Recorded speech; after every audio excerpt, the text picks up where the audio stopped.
Hello, everybody, and welcome back to Chiseled. And why do we call it Chiseled? Because we're all a work in progress. I'm Rob Commodore. I'm your host. I'm also the author of the book Better Than You Think, and I'm a real estate agent. Been doing that for 21 years now. And today I have a guest with me who is also a real estate agent. As most of you would not be surprised, I've had a lot of realtors as guests here, but we have a whole network of people throughout the country that we met, and everybody's got a story.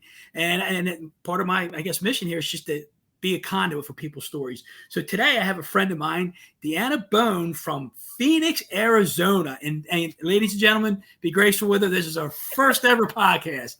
So welcome to the show, Deanna. How you doing today? I'm doing awesome. Thank you so much, Robert. I'm so excited to be here. Yes, it's my first.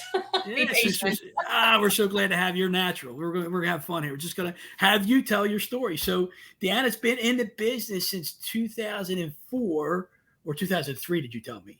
2003, yes. And you joined our little Buffini network in 2004. That is correct. Married 37 years. And ladies and gentlemen, she's only 45 years old now. I wish. My high school sweetheart. Yes. She married her high school sweetheart at a very early age. And she's doing great. Got 2 boys, one's in the service, and got 3 grandkids, did you tell me? 3 grandkids by him. Yep.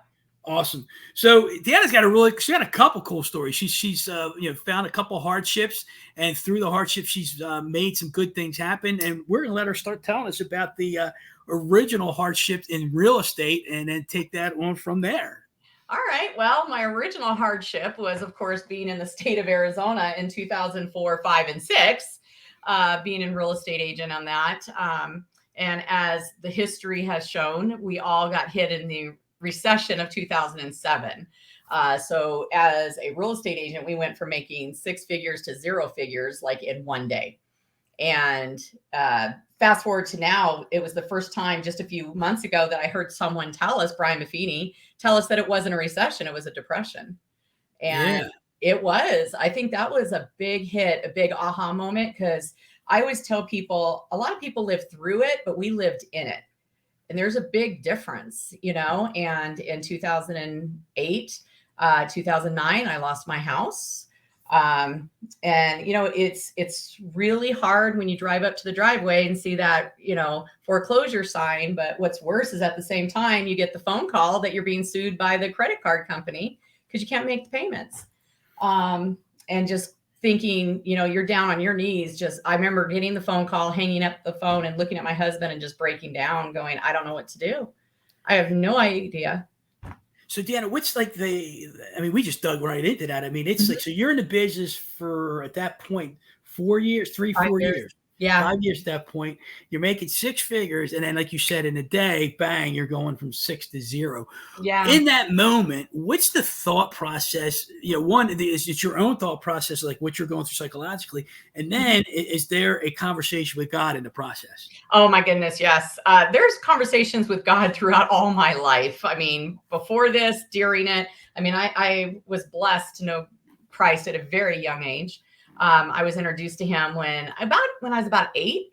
I remember there was an older lady in our neighborhood, once a week would have all his kids in her house. And of course, to sing Bible songs and Bible studies. And it's kind of funny today. I think it might be kind of weird that we all would go to a strange lady's house, but that's what we did. And she gave me my first child's Bible. And then at 12, I accepted Christ, was baptized. And my grandfather, who was a huge believer in Christ, gave me a Bible at that time. And, he always told me, whatever you do in life, ask God, what am I supposed to learn from this? Rather it be good or bad, right? What am I supposed to learn? What are you trying to teach me here? I remember him also saying, Deanna, I don't care what religion you are. I just want people to make sure they make you open this book. I don't care what the religion is, but you open this book and you read it, you study it, and you let God talk to you. As a matter of fact, I did not carry a bouquet when I married my husband. I carried the Bible that my grandfather gave me. Yeah. So you were building that foundation then. I built that foundation long, long time ago. So when this hit, like I said, I looked at my husband, I'm starting to break down. But the next thing you do is you go down on your knees and you're just like, oh my goodness, what am I supposed to do with this? But, again, God, okay, I don't know what to do. I'm giving it to you. And that's what I've learned so much. Give it to him and just say, okay, you're going to walk me out of this. I don't know what to do. And what's funny is real close to that, I started getting phone calls from clients in the same predicament as me. And that's where I learned the value of I have to tell them my story to walk them along, right? Walk them along and let them know I know what you're going through. I'm not this big hole. I think people think realtors are on this high ledge. We make all this money. We have the big cars, we have the big jewelry. When in reality, we're human, just Yes, like we are. everybody else, and things happen to us, and we have to share our story with them to say no. And so when my clients started calling me saying they're getting the same exact phone calls I'm getting, it was a blessing because I realized God saying, okay, Deanna, use this to help them. Yeah. Well, let me ask you this. How was the first one, the first call you got? Because like, was there a little bit of maybe embarrassment, a little bit of shame, a little bit of whatever? Yeah. And that's normal for us to have, right? Yeah, you don't want to say anything. You want to lie. You want to cover it up. You want to, oh, my life's golden. My life is golden. Is that what you did? The first No, one? no. Well, at the beginning I did. I was like, okay, well, I'm here. And then it was like at the same breath, it's like, this isn't honoring my story. Yeah. This isn't honoring God. This isn't honoring what I'm supposed to do with my mistakes, because we are human. We make the mistakes. So now I looked at him saying, look, I'm going through this too. And it was so interesting because they were angry, they were mad, they were frustrated until I told them I was going through it. And then all of a sudden they're like, well, how can we do this together? And they were also more forgiving if the banks weren't going to talk to us, because, we were trying to do the short sales. People were going into foreclosure before the banks would help us. And they were more forgiving. It was almost like it just calmed the storm. When you say forgiving of what? Well, a lot of times they blame us. Okay, that's what I thought. Yeah, they blame us. You made me sign this, right? You got me into this mess. Get me out. You got me into this mess, because this is what people do is they want to blame someone else. Yeah. And I've learned I have to, every time we point one finger out, there's three more coming back at me. Yeah. Right. So it's like, no, we didn't put you in this situation, but we are here to help you get through it. So in helping them get through it, help me. It helped. Yeah. And did you think of that right away? Or you're like, man, the more I do this, the better I feel? You don't think about it right away, because I'm just on a mission to help, because, we have a very serving heart, and we're here to serve as much as we can, even through our pain. And so it almost made me forget what was going on at home by helping them. But then with me helping them, it also encouraged me to say, wait, why can't I do this for myself? Hold on. Yeah. So it was teaching me things, because I think we're more students on the outside than students on the inside, or I was at that time. So I was like, oh my goodness, wait a minute. This is waking me up on how I can help us. And that's what I did. Yeah. So I'm assuming, and correct me if I'm wrong, was there any point in time like, all right, there's a pity party going on here. I got to get out of that, and I got to go help these people. Oh yeah, there's always a pity party. All right. There's always one, and it's either on their side or on our side. But I find that the pity party on my side serves no one. Right. Serves absolutely no one. And so I have to be the first one. I always like to tell people, like, we're like the car. And when you look at the car, we have four wheels and we have an engine, right? But that engine is us. And if I don't look at that oil in the engine, when that light comes on, our car ain't going anywhere. If I see the red light come on because our tires are flat and I don't fix them, we're not going anywhere. So we have to remember we are the person that we have to look for those red lights. Right? Yeah. I commend you for that. I really do, because you're going through it and you're feeling that pain, and now you're helping somebody else go through it, and you got to be the strong person. You got to be the person resilient and get through this. And so it makes Deanna a stronger person. Yes. And so now, how long did it take you to pull through that? It was funny because, I lost my house. Remember, like I said, we, unfortunately filed bankruptcy. Everything went gone. It was gone.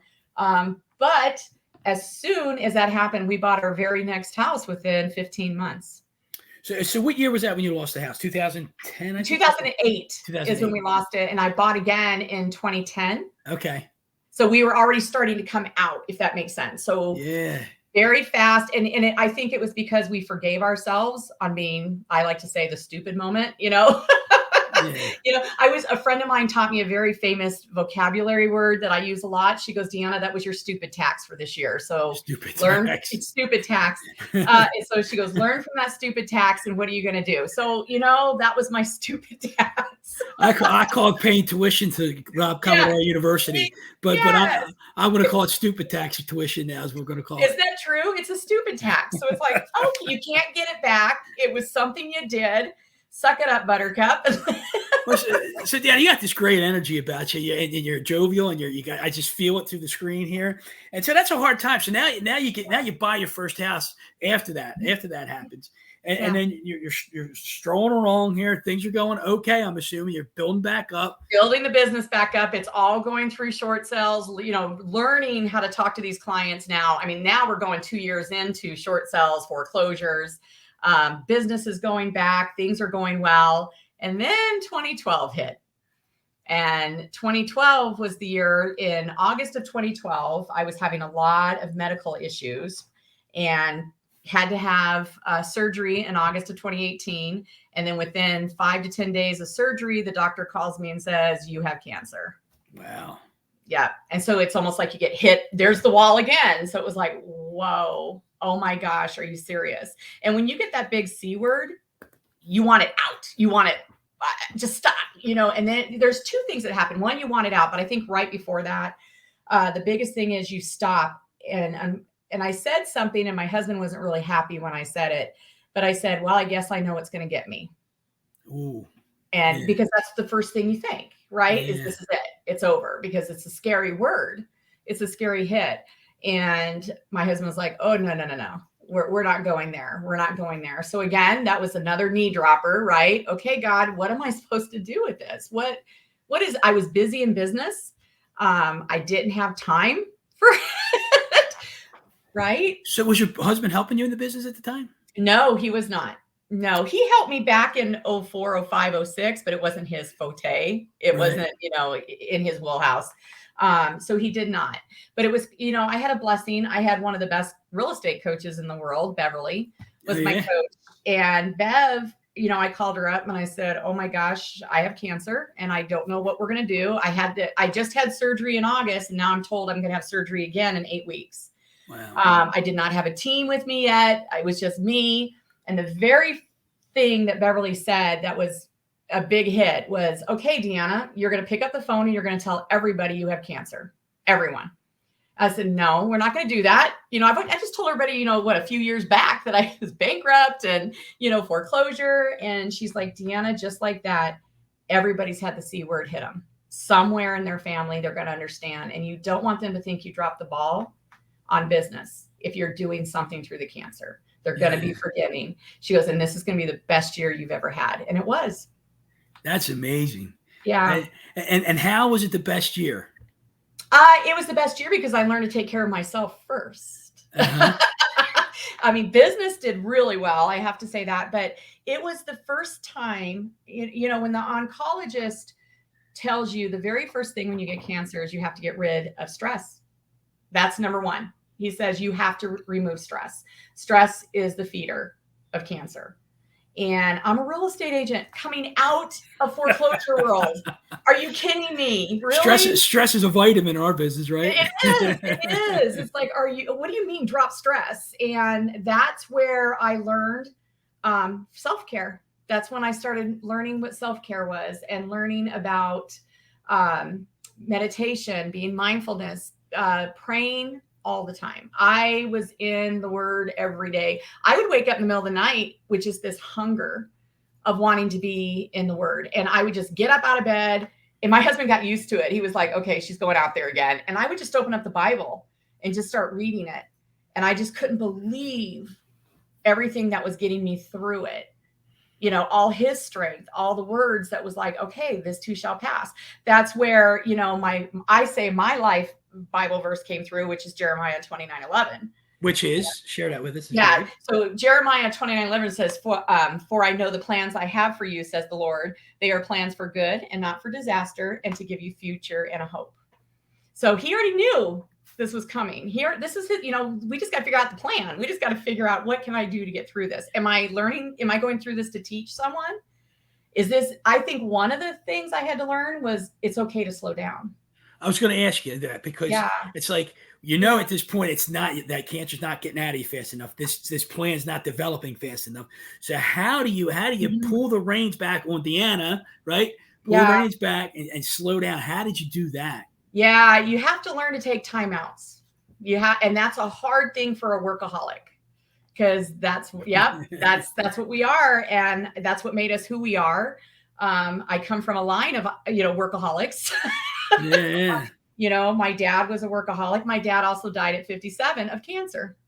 Hmm. So, so again, when that hit, and I remember my dad and watching him die at 57, watching him struggle, and I'm going, I don't want that for me. This is not where I need to be. And so I learned to slow down. I learned, okay, every time I was stressing and thinking I need to work harder, I went and like I said, I started journaling.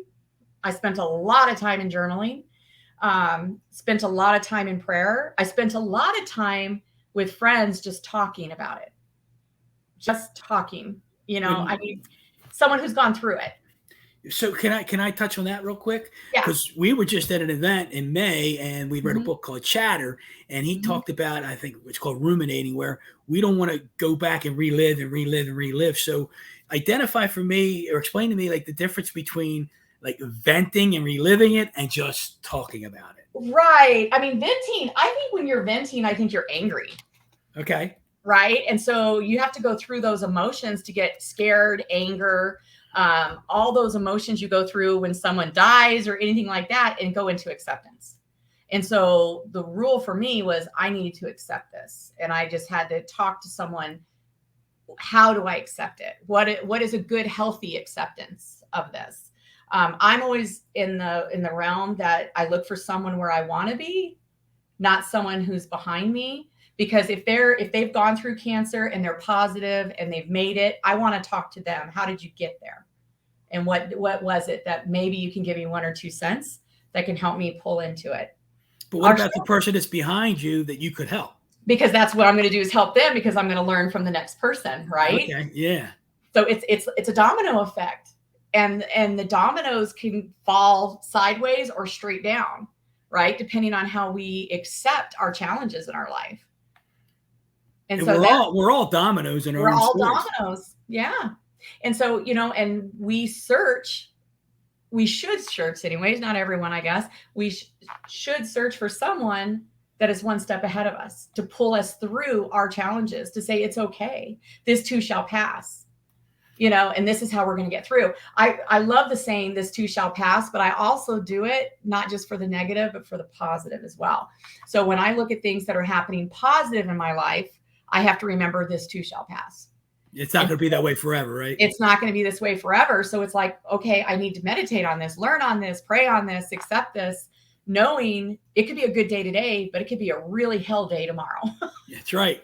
So Deanna, I have 2 questions here. Because you talked about how you bring yourself through these things, and you mentioned journaling and you mentioned meditating, among other things, the prayer and the other stuff. But the journaling, like I remember when I first started journaling, I was afraid to journal because I thought it was a woman, writing in your diary thing, right? Yeah. And then I started journaling, and I remember just making like bullet points. I did this, I did this, I did this.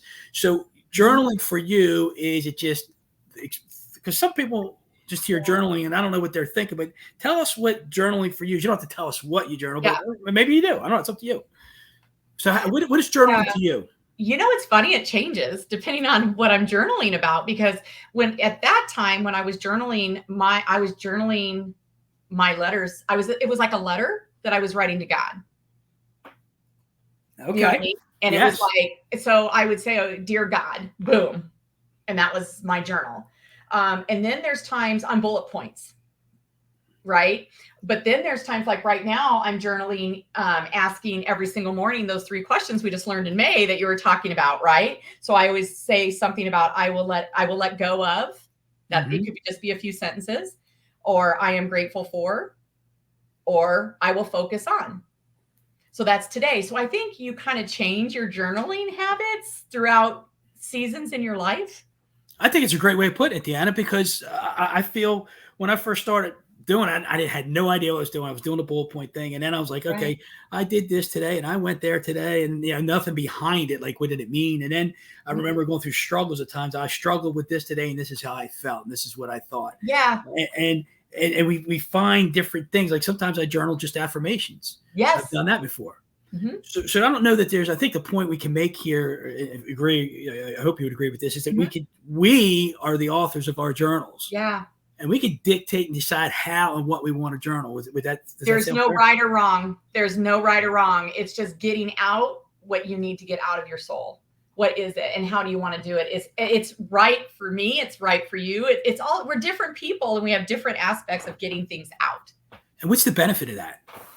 The benefit, I think, to learn from it, to see it's natural, to see it's common, to see it's normal. I think for me, it was a stress reliever. It was a huge stress reliever because I am more of an upbeat person. And I clench my jaws. I'm a huge, that's where I hold my stress, is in my jaws. And when I get it out on paper, it loosens it up. It loosens that anger. It loosens the questions. And sometimes it's not anger, it's just questions that we have. Exactly. And so then you go from journal, touch real quick. You talked about what we did in May, the 3 things. That was for the 2-minute morning. I forget who the author of that book was. Neil, is it Parsha? Neil P-A-R-S-R. Yeah. I got the book right here. You Are Awesome. You Are Awesome. That's it right there. Sorry, Neil, if you're listening to this and I can't pronounce your name we killed your name. Pasricha? Pasricha. P-A-S-R-I-C-H-A. So tell us a little bit what you got from that, what he taught us. Well, some of my highlights that I look at when I look back at my notes on that is, one of them is prime your brain for positivity. One of the things that I thought was so fascinating with what he said, we have always been raised to to work great, to get for that big success, and then we're happy. But reality, he says, we need to really work on and focus and grow on being happy, doing great work, and then becoming big successful. It's shifting where the words fall. You got to say that again. Okay, so he said how we've been raised in the past, right, is we were taught to do great work good, right, work hard, then you will get big success. Then from big success becomes happiness. That's when we're happy, is when we work good, become successful, then we're happy. When reality, it's the other way around. We need to focus on every single day being happy. And if we focus on being happy, we're going to do great work. And then when we do great work, then that's where the success comes from. That's so huge. It's right? So huge. Yeah. That was my aha moment from him, because I'm like, wow, yeah, that is. I need a little bit of that right now. Huh? Yes. It was so cool. I love that book of awesomeness. That and is then great. He said, really create good life habits today. Create those good life habits. So those, yeah. And there's always the first time for a first time. That's great stuff. So one of those habits you created, that you go from journaling to now meditating. Mm-hmm. So is like some people see meditating in different ways. Is it just quiet for you? Is it guided for you? What does that look like for you? You're going to laugh. So when I started meditating, which was back in 2012, when I got the cancer, this brain does not shut down. There's no quiet, I feel like, right? And I will never forget what my oncologist told me. He said, because he's the first one that said, you need to meditate. You need to take some moments and breathe, right? And I said, I can't do it. It just, you just start knocking it down. You're done. And he says, Deanna, do you ever listen to the radio? Yeah. He goes, do you ever sing the songs? Yeah. He goes, you're meditating. Interesting. And I thought, are you kidding me? He says, just sing a song. Because what you're doing is you're so focused on that song. You're not thinking of yesterday, a minute ago, tomorrow, 2 seconds from now, because you're only worried about the words of the song in that moment. You're in the moment. He said that, I was like, oh my gosh, that's meditation. Yeah. Wow. I never thought of that. Yeah, that was my introduction into meditation. Now it's, it's quiet time. It's reading scripture in quiet, in silence. The 2 chairs, I love, how he said, Yes, Bob Bodine. So that's what meditation is today. But when I first started, because it's horrible to get started if you have a brain like mine that has a lot of chatter. I think we both do, right? Uh-huh. So now, okay, so you had the bankruptcy, you get out of that. You got the cancer and you beat that, right? Yeah. And so now, then that was, when did you beat it? When were you officially out of that? 2014 is when I officially started going where they're saying we're looking like we got it. And of course it goes for 5 years, after that they get tested every year. But 2014, that's after my second surgery, after all the therapies I had to do, everything ended in 2014 and I got the clean bill of health. So, but that's when I started focusing again heavily on real estate, right? And I was getting more into our group of connection of realtors that you and I are so blessed to be part of, which is Brian Buffini's agents. I had a very, very, very, very good friend at that time. And this very good friend and I traveled to every event together because, as you know, Rob, we go all over the country. All over the country, right? All over the country. And I always with the same person over and over and over for about 3 to 4 years, up until about 2017. And then I had the problem of her retiring. And when she retired, I started going to the events by myself and I realized I don't know anyone. I knew everybody in the room, but I knew no one. It was very surfaced, right? And I was like, oh, I don't belong here. I don't want to be here. I felt very awkward. I wouldn't go to dinner. I'd sit in my room and I was like, this isn't me.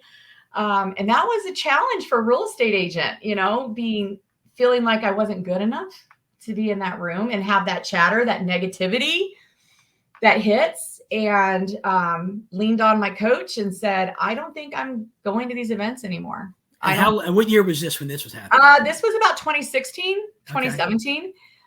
Is when I told my coach, I'm done. I don't think I'm going to go back to the events. And she stopped me in my tracks, as a good coach will do, and, make you think outside the box. And she just said, Deanna, I think that you've outgrown the person on stage, but not the way you think. She says, I need you to stop focusing on the person on the stage. And I need you to turn your eyes and I need you to focus on every single chair that's behind you. She goes, that's the value of these events. Who cares what is said on that stage? Does that make sense? And we've heard it a number of times. We've heard it. How many times have we heard it? We know what's coming out, but it's good stuff and it reminds us, but there's only so much we can do with that. So she said, what I need you to do is now refocus on every person in that seat. Well, of course, our next thing is, well, how the heck do we do that, Rob? Right? Because we only get to see you 5 minutes in between breaks. Right. Yeah, right. So I was trying to ask people for dinner but then they already had dinner with 16 other people. And, it was so hard to connect. And so, and again, we're traveling. We've only got a few minutes or a few days. And Dan, if I can interrupt real quick, I want to explain something to somebody. If give me a sec, if you would. Yeah. So and you've heard me say this before, we're part of a organization. It's a national, maybe even international, real estate coaching, real estate and lending coaching company, Brian Buffini and Company's name of the company. And one of every 8 houses that's sold in the United States and Canada, I don't know if Canada's including this number or not, but I know one of that out of every 8 houses that's sold in the United States is sold by somebody in this community. Correct. So what Deanna's talking about is we go out and we get to know each other. So like if people have somebody moving from, like I'm from Maryland, if somebody's moving from Maine to Florida, I can still get you in touch with somebody in this community, and it's people that think alike, we act alike, and we actually know them. You know them. We know them. Yeah. Yes, I just wanted to finish. Keep going what you were talking about. Yeah, and that's real important to understand. And so our goal when we go there is we are finding like for like people.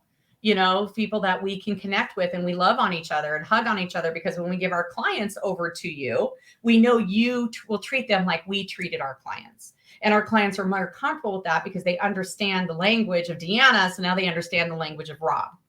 Yeah, exactly. Right. So, but the question is for me to find those people, I needed to open up to that. Right. So the problem was I had to figure out a new way to contact people. is what it was, outside of these events and get to know them outside. Well, back in 2017, 2018, that's when Zoom just started. It was, right there. None of us knew what that was. Zoom. Right. Well, one of the ways that I built my business is I love to break bread with people, and I love to have coffee with people in the state of Arizona. Right. And I do that all day long. I'll have coffees with my clients. I have coffees with my vendors. I have coffee with other agents. But the question was how do I build that coffee with agents across the nation? Right. Because I knew if I could do that, that's where the golden nugget was. And I remember my husband looking at at a worker that he works with, who's also my client. And the client asked my husband, what does your wife do all day? And he goes, well, she just drinks coffee. That's all she does. And I said, but I turn coffee into contracts. Ooh, and so at the same time, my assistant heard me say that. And then that got me a mug that says, I turn coffee into contracts. So I'm reading this going, how do I turn coffee over the miles? Which is where my name, the name came from, Coffee Over the Miles, which is what people know me for, is that. And so I started picking up the phone. And I had to call people first.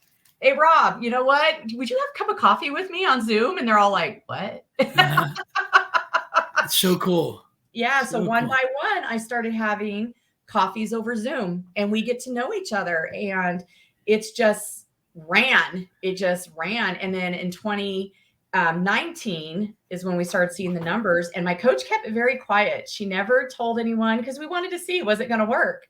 And then in August of 2019, Brian Buffini, our lovely coach that we all love to death, came out to the coaches and said, I want to know different ideas on how to keep people connected when they're not in the same state, right? Agent to agent. And we brought out Coffees Over the Miles. And then by January 2020, it was being introduced and other agents started doing it. But then COVID, we got hit with COVID. And that actually helped. That COVID actually helped it. It did. So it ended up being, fast forward, it ended up being where I was having anywhere from 2 to 5 coffees a week, sometimes 2 to 5 coffees a day. And now, granted, I don't drink just coffee. Sometimes it's water. Yeah, I'd say you'd be jacked up 5 coffees a day, wouldn't you? Exactly. But you know what? It was beautiful about it, Rob. It was, people got to know me so much deeper. I got to know them so much deeper, so that when I started going to events, oh my gosh, I actually knew Rob. I got to hug Rob because we knew each other at such a different, deeper level. I had to make it so intentional. So when I went to events, now who's going to be my next agents that I want to get to know better, lenders, agents, or whatever. And now come forward to 2020, I've had over 600 coffees up until now, or is there since up to now, I've had over 600 coffees since 2018. So 2019. And it's helped tremendously. If you know real estate, it's helped me with almost $600,000 in gross commissions just with coffee. So let's do a little bit of math here. Okay. So if you've had 600 coffees, right? Yeah. And so you divide that by, or divide $600,000 by 600 coffees, and that's $10,000 a coffee. It sounds like to me. Tell me if I'm wrong. That is correct. That is absolutely correct. So each coffee was $10,000 for me. Although that wasn't my first intention. And that is so important. Yeah. It wasn't my first intention. And now what is so awesome is I've been blessed. The Coffees Over the Miles have got me. Now when I walk into a room, I know people. It's not just a surface. No, I actually know people and they know me. And it makes me excited now to go to the events instead of hiding at the events.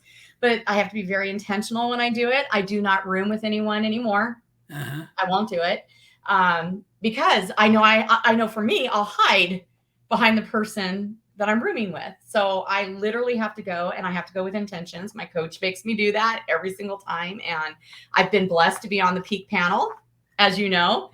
And that was such neat thing. Go ahead. I'm sorry. Yeah, it was about in May we went to this event. It's called Peak Experience, and Brian does it every year. And there was 1,000 people there this year, Mhm. and Deanna was one of three. It was three guests, right? Yeah, one Mhm. of three guests. They got to tell her story up on stage. So this coffee over the miles thing, it's really going to grow even more, and it's so you're really, I mean, it's going to grow for you, and it's going to grow for other people too. Like you I become hope like other this. people. Yeah, Yeah. yeah, you're going to I become this really pebble do. in a pond. Yes, I really do. My goal with the coffee over the miles is to stay humble, stay, if this is the way that God wants me to help people to come out of the same shell I had, right? And introduce them, because we are such a transient nation right now. Everybody is moving across the miles, and everybody wants somebody they know already, right? And we Yeah. are their trusted advisor. I like to say, when people look at the word real estate agents or realtors, they think, oh, we're just members of National Association of Realtors. We buy and sell homes, right? I like to take that deeper and say, you know what? Yes, we're realtors, but we're really connectors. That's really our number one job, is connecting people to each other, whatever you want. I mean, are you looking for, a wedding venue? We can help you with that. Are you looking for a landscaper? We can help you with that. And it could be in any state. It doesn't matter.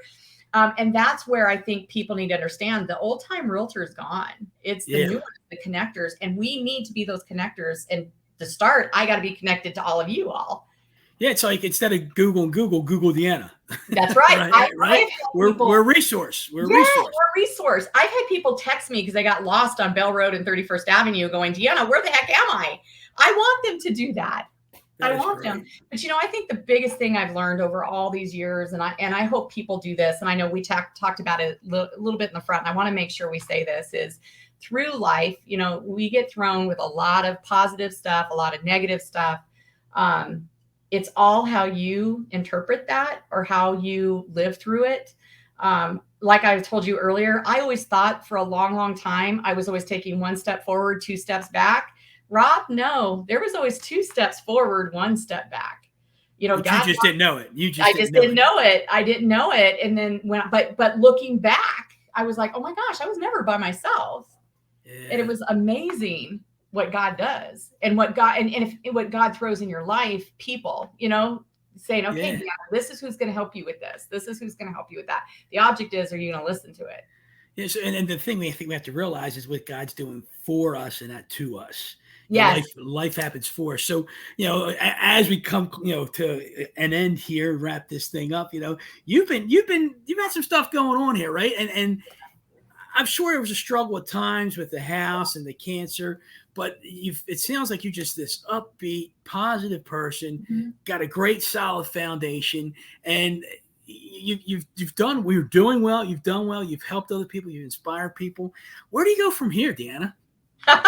You know what? As long as we have air in our lungs, we're always, as you would say, being chiseled, right? Mm-hmm. Yeah. There's always that next growth opportunity. I mean, I'm a grandma now. So, my world, there's three beautiful babies in the state of Texas. I always tell people my son, holds them hostage over there in Texas. So everything I'm learning now, I'm learning to be with them. I'm learning, what can I grow to be a better Nana? It's life. You're always, until the day you die, you better be learning something, right? Or else you're going to get stale. And it's like, I want to learn the next thing. What's the next thing that life is bringing to me? Life is great. It, what is it? It's like Brian says, it's a good life. It's not great. Life sucks at sometimes. Oh yeah. Right. But in the meantime, it is a good life. It's just, you have to sometimes search for that good. And then all of a sudden you're like, oh, there it is. But we have to be committed to find the good, right? You have to be committed to finding it. And it all depends on how you wake up every morning. That's awesome. Right? How are you going to put your 2 feet down on that floor? Because that's going to make or break your day. There you go. It's good. It's a good note to end on. Hey, thank you so much for this, Dan. I have a question for you, though. If somebody's looking to get a hold of you in Phoenix, Arizona, how would they contact you? Oh, the best way is just call me. Call me, text me. My phone number is 480-203-4029.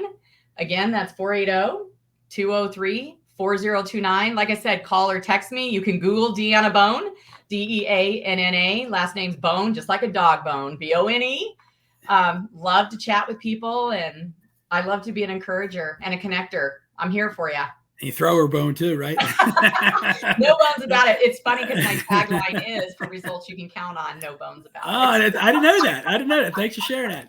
So let's make no bones about it. You've been an awesome guest here today. Thank you so much for sharing your heart, sharing your energy and your struggles into success, and continue to have those coffees across the miles, man. That is so awesome. Oh, thank you, Rob. And you need to pat yourself on the back too, because these are awesome that you do this to help people connect. This is just awesome, and I love you for it. Well, I love you too, and thank you so much. So thank you again, Deanna. And until next time, everybody, let's go get chiseled.